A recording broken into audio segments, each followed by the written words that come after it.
Hi friends, welcome to Shanti channel. கடலை பருப்பு ஒரு ஆழாக்கு ஊற வச்சு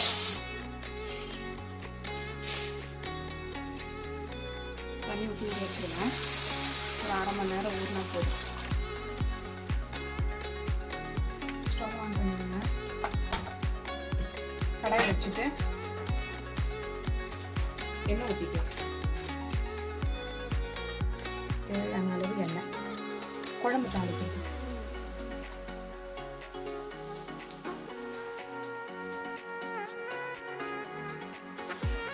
கடுகு அரை ஸ்பூனு,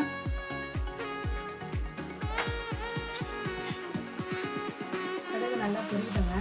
என்ன குழம்புன்னு சொல்லலைல்ல, அதுக்குள்ள இந்த வீடியோக்குள்ளே போயிட்டோம். என்ன குழம்புன்னா கீரை பருப்பு உருண்டை குழம்பு.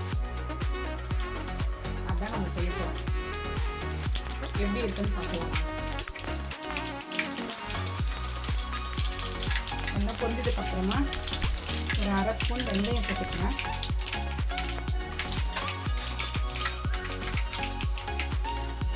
அரை ஸ்பூன் சீரகம் பொரியட்டும். நல்லா பொரிஞ்சதுக்கு அப்புறம்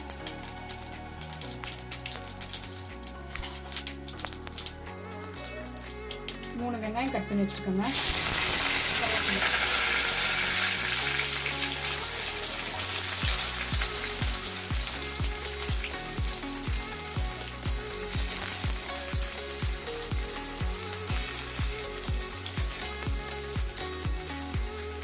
நல்லா வதக்கணும்.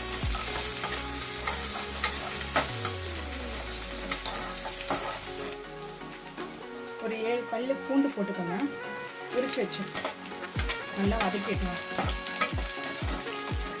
நல்லா கோல்டன் ப்ரௌனாக வறுக்கங்க.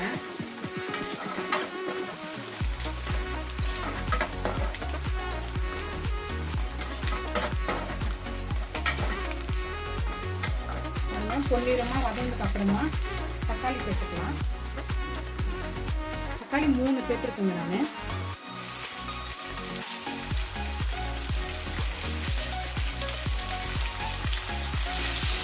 தக்காளி சேர்த்து கலரிக்கணும்.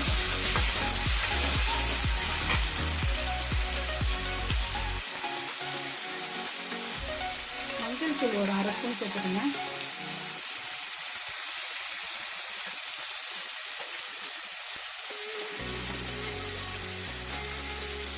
உப்பு குழம்புக்கு தேவையான அளவு சேர்த்துக்கணும்.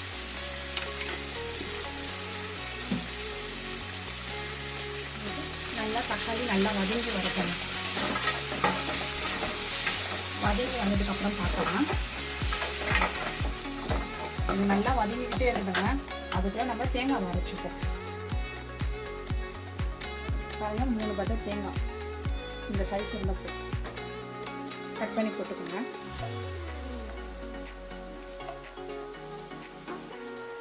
புளி வந்து ஒரு பெரிய நெல்லிக்காய் சைஸ் சேர்த்துக்கோங்க தேங்காய் கூட. இதை அரைச்சி எடுத்துப்போம்.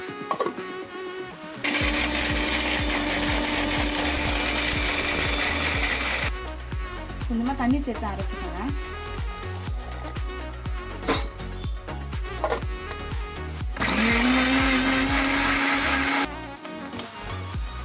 பாருங்க, இந்த அளவுக்கு அரைச்சி எடுத்தா போதும். பாருங்க, நல்லா வதங்கி வச்சு சுண்டி வந்துருச்சு பாருங்க. எப்படி சூப்பரா. இந்த டைமில் மிளகாத்தூள் சேர்த்துருக்கேன்.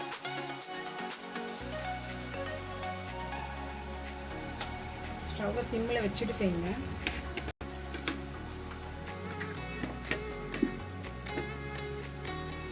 மிளகாத்தூள் 1 2 ஸ்பூன் சேர்த்துருக்கேங்க.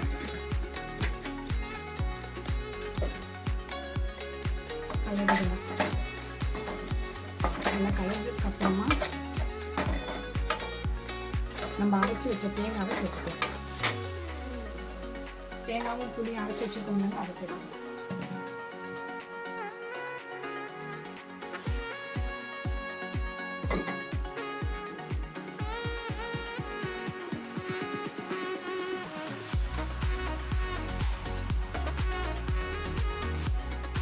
கூட தண்ணி சேர்த்துக்கோங்க.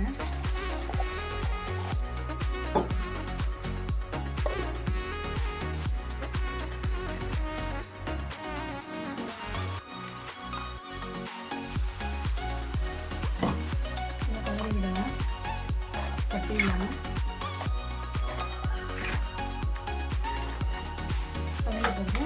தண்ணி சேர்த்துக்கலாம். ஒரு 2 டம்ளர் தண்ணி சேர்த்துக்கணும். நல்லா கொதிக்கணும்.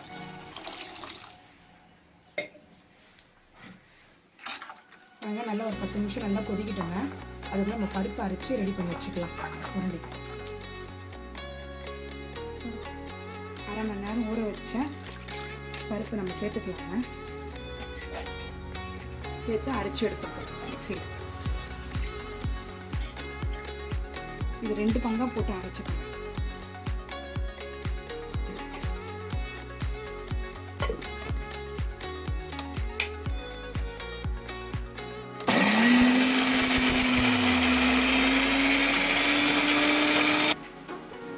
பாருங்க, இந்த அளவுக்கு கொரகொரப்பாக அரைச்சிடுங்க. ரொம்ப நைஸாலாம் அரைக்க வேண்டாம், கொஞ்சம் கொரகொரப்பாக அரைச்சிடுங்க. அப்போ சாப்பிட்றது நல்லாயிருக்கும். எடுத்து ஒரு கிண்ணத்தில் மாட்டிக்கலாம்.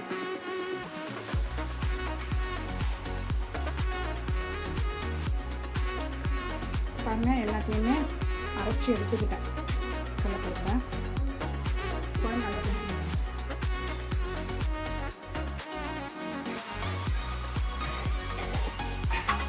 பருப்பை அரைச்சிடுங்க. அந்த கொஞ்சமாக தண்ணி சேர்த்து அந்த தண்ணியை ஊற்றிடுங்க குழம்பு.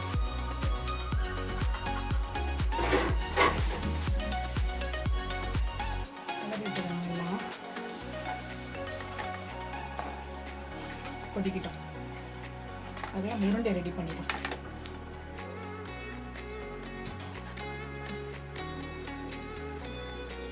பொடியாக நறுக்கிய கருவேப்பிலை, பொடியாக நறுக்கின பச்சை மிளகாய் 3 சேர்த்துருக்கேங்க. வெங்காயமும் பொடியாக நறுக்கி ஒரு 3 வெங்காயம் சேர்த்துருக்கேன்.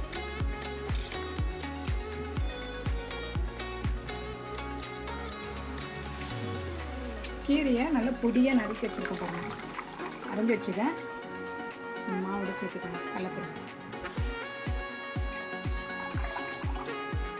உருண்டைக்கு தேவையான உப்பு, தேவையான அளவு உப்பு பார்த்து சேர்த்துக்கோங்க.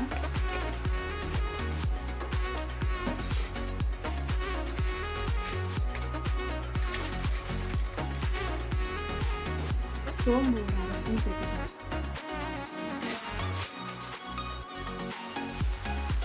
எல்லாத்தையும் சேர்த்து நல்லா பெசரிக்கணும். ஒன்று போல் சேர்த்து வச்சுக்கோங்க.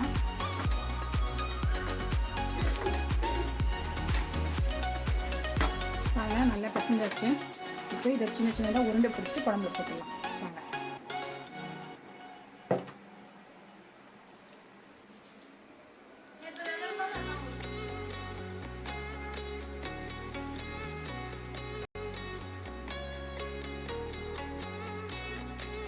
அதே மாதிரி ஒவ்வொரு உருண்டையாக பிடிச்சி போட்டுட்டே வாங்க.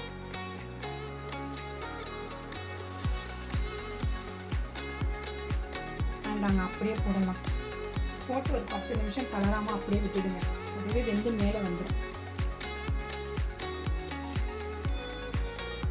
பாருங்க, உருண்டை ஒன்றுனா போட அப்படியே குழம்பு மேலே வந்துருச்சு. பாருங்க, வெந்து அப்படியே வருது பாருங்க. அது வெந்துருச்சுன்னா அப்படியே மேலே வந்துடும். நம்ம உருண்டை போட மீதி மாவில் கொஞ்சமாக அரிசி மாவு சேர்த்துக்கோங்க. இதை வடையாக தட்டிக்கலாம். அரிசி மாவு சேர்த்துக்கோங்க. நல்லா பிசைஞ்சுக்கணும். இந்த வடை தட்டும்போது நல்லா அரிசி மாவு சேர்த்து நம்ம பண்ணும்போது ஒரு மாதிரி மொரன்னு இருக்கும். நல்லா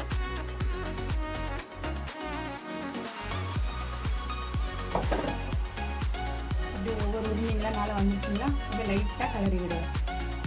விட்டா அப்படியே சூப்பராக ஓகேங்களா. அப்படியே இருக்கு உருண்டைங்களா, எதுவுமே கரையவே பாருங்க. அப்படியே இருக்கு. இப்படியே ஒரு 4 மணி நேரம் நல்லா கொதிச்சு வரட்டுங்க. அப்புறம் உருண்டை குழம்பு ரெடி ஆகிடும். இந்த மாதிரி கீரையை சேர்த்து செஞ்சு பாருங்கள், எவ்வளோ சூப்பராக இருக்கும்ட்டு. நம்மளோட உடம்புக்கும் ரொம்ப ஹெல்த்தியானது. கடாய் வச்சாச்சுங்க. அதெல்லாம் கொஞ்சம் எண்ணெய் சேர்த்துக்கலாம்.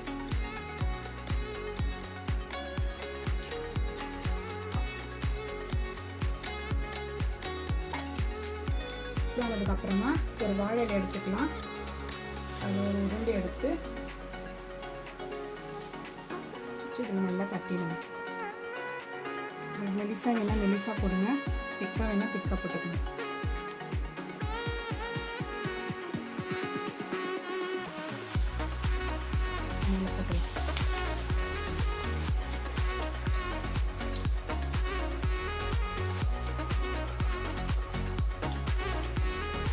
அதே மாதிரி ஒன்று எடுத்துருக்கேன் பாருங்கள். நான் கொஞ்சம் மெலிசாக தட்டிக்கிறேன்.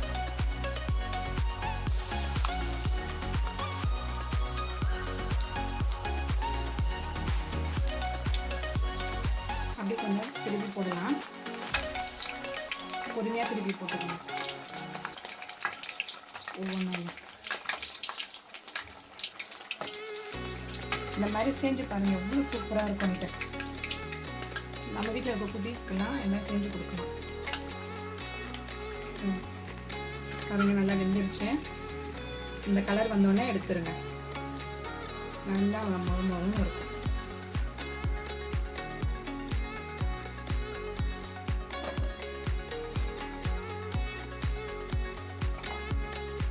குழந்தை அந்த சைடு பார்த்துடலாமா? குழந்தை எப்படி பிடிச்சி வந்திருக்கு. எல்லா உருண்டையும் நல்லா வெந்து வந்துருச்சு. எதுவுமே உடையில பாருங்க, அப்படியே இருக்கும் முழுசாக. இது நம்ம அவிக்கலாம் வேண்டவே வேண்டாம், அப்படியே போட வேண்டியதான். ஒரு சூப்பராக இருக்கு பாருங்க. ஒரு உருண்டையும் அப்படியே இருக்கு.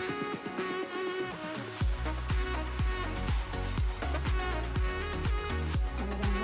கொத்தமல்லி சேர்த்து ஸ்டவ் ஆஃப் பண்ணிடுச்சு.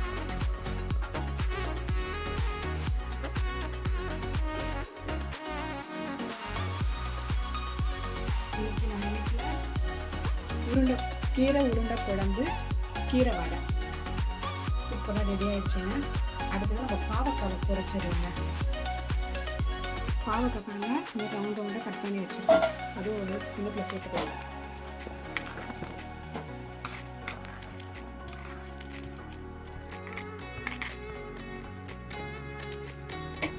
கடலை மாவு ஒரு 1.5 ஸ்பூன் சேர்த்துக்கோங்க.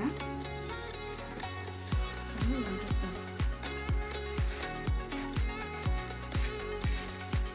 அரிசி மாவு ஒரு ஸ்பூன் சேர்த்துக்கோங்க. 1 ஸ்பூன் சேர்த்துக்கோங்க.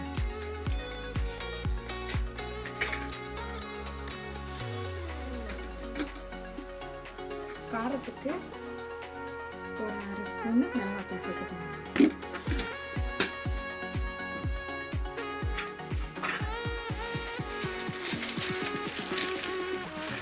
ஒரு 1/4 ஸ்பூன் சோம்பு சேர்த்துக்கோங்க.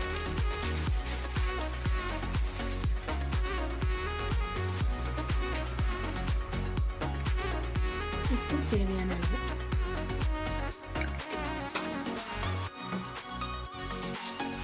ஒரு கருவேப்பிலை எடுத்துக்கலாம்.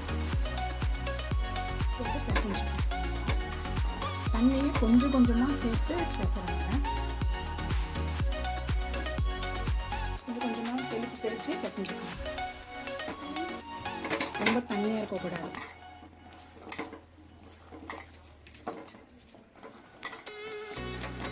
பாருங்கள், இந்த அளவுக்கு பிசைஞ்சு வச்சுக்கோங்க. இப்படி இருந்தால் கரெக்டாக இருக்கும். இதை நம்ம எண்ணெயில் போட்டு பொரிச்சு எடுத்துக்கலாம்.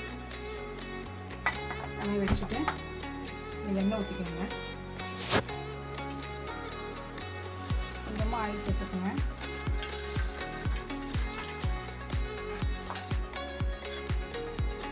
எண்ணெய் நல்லா சூடானதுக்கு அப்புறமா ஒவ்வொரு பாவக்காவையும் போட்டு இது பொரிச்சுக்கலாம். எடுத்து பொரிச்சுக்கலாம்.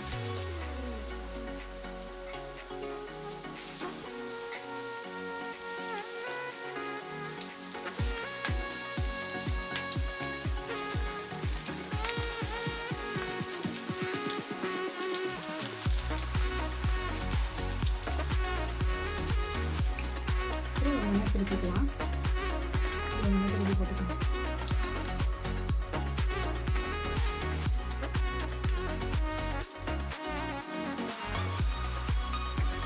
இதே மாதிரி எல்லாத்தையும் பொரிச்சு எடுத்துக்கலாங்க. பொரிச்சு எடுத்துட்டு பார்க்கலாங்க. இந்த அளவுக்கு வந்து எடுத்துருங்க.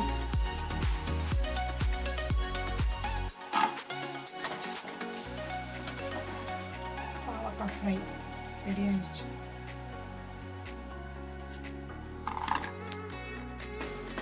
பாருங்கள், பாவக்காவை எல்லாத்தையும் பொரிச்சு எடுத்தாச்சு. ஒரு சூப்பராக இருக்குங்க. எடுத்துடலாம்.